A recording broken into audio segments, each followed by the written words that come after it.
Le Seigneur soit avec vous. Et avec votre esprit. Nous prenons l'Évangile à la page 80 du prion. Évangile de Jésus-Christ selon saint Matthieu.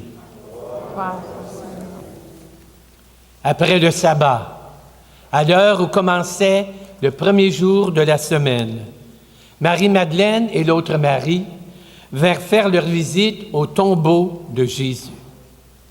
Et voilà qu'il y eut un grand tremblement de terre. L'ange du Seigneur descendit du ciel, vint rouler la pierre qui fermait le tombeau et s'assit dessus.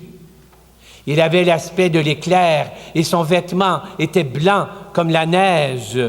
Les gardes, dans la crainte qu'ils éprouvèrent, furent bouleversés et ils devinrent comme morts.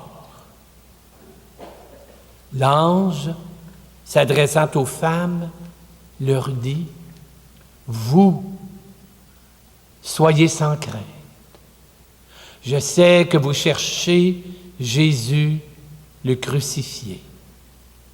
Il n'est pas ici, car il est ressuscité, comme il l'avait dit. Venez voir l'endroit où il reposait.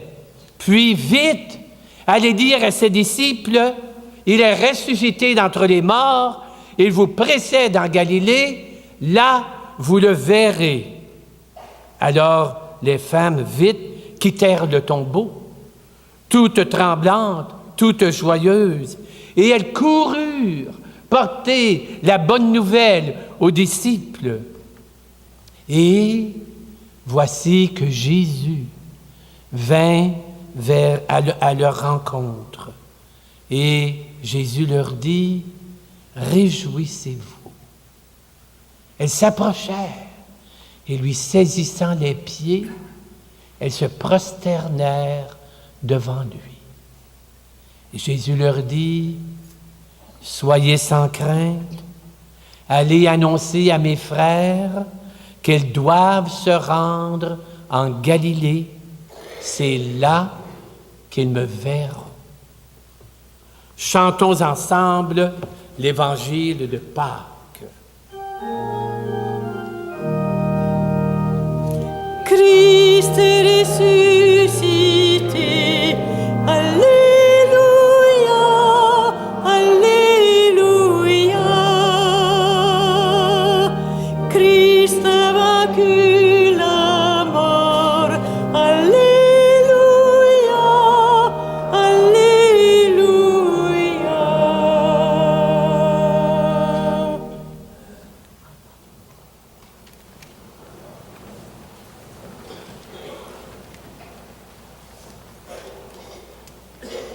Mes chers amis, je suis vieux, moi. Assez vieux. J'ai 70 ans. Alors, depuis 70 ans, j'ai acquis, si je puis dire, ou j'ai passé au travers, ou j'ai en tout cas bâti des centaines et des centaines et des centaines de relations. Ben oui. En venant au monde, tout de suite, tu es plongé dans des relations avec ton père, ta mère, tes frères, tes sœurs, tes cousins, tes cousines, tes mononcles, tes matantes. Puis là, tu grandis, tu as d'autres relations. Tes amis à l'école, les maîtresses, les professeurs. Au secondaire, encore d'autres relations. Plus tard dans la vie, des relations professionnelles, des relations contractées par le mariage, des relations d'amitié. Hey, si vous faisiez le décompte, si je faisais le décompte, ça serait quelques milliers de relations. Puis vous savez quoi? Quand on vieillit, souvent, il n'en reste pas gros. Hein? C'est vrai ou c'est pas vrai? Bon, mes chers, s'il n'en reste pas gros, c'est parce qu'il y a beaucoup de relations qui meurent. Vous savez ce qu'on célèbre à Pâques aujourd'hui? C'est une relation. C'est qui est mon petit bidule? J'avais mon petit bidule. Ah, il est ici. Ce que nous célébrons aujourd'hui à Pâques, c'est supposé de changer cette affaire-là. Ah! Une relation qui ne meurt pas. Ça existe. En Dieu, entre le Père et le Fils, une relation de toute éternité et qui dure et que rien ne peut casser ou tuer. Or, Jésus est devenu un être humain, né de la Vierge Marie, né d'une créature humaine et mortelle. Donc, j'oserais dire, Jésus a comme hérité la mort de sa mère et de ses ancêtres humains. Alors, il fallait qu'il meure. Mais il ne fallait pas que la relation meure. Elle est éternelle. Alors, la mort s'est transformée en passage. La mort humaine est devenue un passage pour Jésus. Mais tant mieux pour lui. Mais ce qu'il y a d'extraordinaire, il y a une autre affaire. C'est que chacune de nous sommes invités à entrer dans la relation éternelle entre le Père et le Fils, une relation que même la mort ne peut pas arrêter. Et comment est-ce qu'on entre dans cette relation extraordinaire? Par le baptême. Baptiser, ça veut dire être plongé. Quand j'ai été baptisé, le 15 juin 1943, j'ai été plongé dans la relation éternelle entre le Père et le Fils. Et donc, comme Jésus, en même temps de mon père Laurier et de ma mère Cécile, j'ai hérité la mort. Mais en même temps de mon Père en Jésus-Christ, j'ai hérité la vie que même la mort ne peut détruire. Ce que nous célébrons aujourd'hui, finalement, c'est le grand cadeau de la vie. C'est un beau cadeau, la vie. Hein? Et puis, vous savez, vous avez dû remarquer ça, quand on risque de la perdre, c'est là qu'on voit qu'elle est précieuse. Hein? Savez-vous quoi? Je vais vous raconter une petite affaire personnelle un matin. Moi, je ne devrais pas être ici un matin, moi. Parce qu'au moins 3 fois dans ma vie, j'ai passé à un cheveu de la mort. Alors, la première fois, j'avais 6 ans, je ne sais pas trop quoi, et puis, c'était le lendemain de ma première communion. Bon, là, je vais vous montrer une photo, je vous défends de rire. Hein? Bon. Alors, voilà, ma photo de première communion. Et puis, on faisait notre première communion, puis le lendemain, on allait à l'école, et là, on avait la photo de première communion. Alors, moi, je m'en allais à l'école, puis le brigadier, il a levé son bâton trop vite, puis je suis parti. Puis il y avait un gros camion qui s'en vient, authentique. Puis là, le camion, je ne sais pas comment ça se fait, il y avait peut-être 3-4 anges gardiens entre le camion et moi. Il m'a juste jeté à terre. Puis je me suis ramassé entre les roues du camion. Ben oui, je me suis relevé, puis je suis allé faire la photo. La deuxième fois, je venais d'être ordonné prêtre. Hein? Puis c'était rendu au mois, non, j'ai fini mes études en théo. Et mon frère demeurait d'une petite maison, avec un gros arbre à côté. Et puis, nous autres, les Montfortins, on avait le poisson blanc, puis on avait de l'équipement pour abattre des arbres. Alors, on est allés 3 pour abattre l'arbre, un orme qui était mort.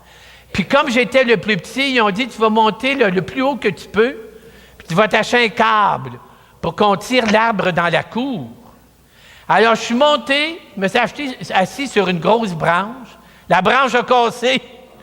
Alors, j'ai dégringolé sur le toit de la maison, béding, bédang, puis j'aboutis en bas, heureusement, juste à côté du trottoir en béton, et puis dans du gazon ou de la terre. La 3e fois, décidément, il avait dur, celui-là. Alors, c'était en patrouille. On était allé à Bamou, dans une région de la Papouasie. Et puis, j'étais avec des papous, peut-être le catéchisme, puis on est à Sissi-Ami, puis on était... ils vantaient beaucoup. Puis on était sous des grands cocotiers, de peut-être 45 pieds, 50 pieds de haut. Et là, le vent a fait qu'une grosse noix de coco verte s'est détachée. Elle s'en venait direct sur ma tête. C'est vrai. Et là, il y a un papou qui m'a poussé, puis voulait reçu ses épaules. C'est pour ça que des fois, je marche de même. Hein? Et puis, je suis pas mort. T'sais. Alors, quand on a vécu ça, on découvre que la vie, c'est un grand cadeau. La vie n'est pas un droit. La vie est un don qu'on reçoit dans l'émerveillement et l'action de grâce.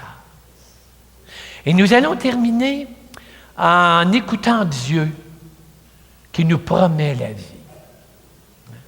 Dieu dit, je vous ai fait ma fille, mon fils, pour toujours. Il y a, c'est comme si Dieu nous disait, il y a longtemps que je t'aime, je ne t'oublierai. Bien, on va le chanter, mais avec d'autres paroles. Les paroles qui résument l'histoire du salut. Ça commence au paradis terrestre. Dieu vient voir l'homme et la femme, vous pouvez lire, hein? C'est assez gros. Après ça, il refuse la vie de Dieu. Après ça, Jésus va venir. Puis le 4e, c'est la résurrection. OK? Alors, on va chanter ça ensemble. Facile. En priant. À la claire fontaine, Dieu vient se promener. Il trouve l'homme en peine de l'avoir rejeté. Il y a longtemps que je t'aime, jamais je ne t'oublierai. 2e. Je sais le cœur de l'homme, je sais qu'il s'ennuiera du ciel que j'offre et donne à qui chante avec moi. Il y a longtemps que je t'aime, jamais je ne t'oublierai. Sur la plus haute branche d'un arbre sec et dur, Jésus meurt pour les hommes, voici ce qu'il murmure. Il y a longtemps que je t'aime, jamais je ne t'oublierai.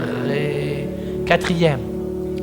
Chante, rossignol, chante, car j'ai le cœur bien gai. J'ai vu l'amour qui chante, il est ressuscité. Il y a longtemps que je t'aime, jamais je ne t'oublierai.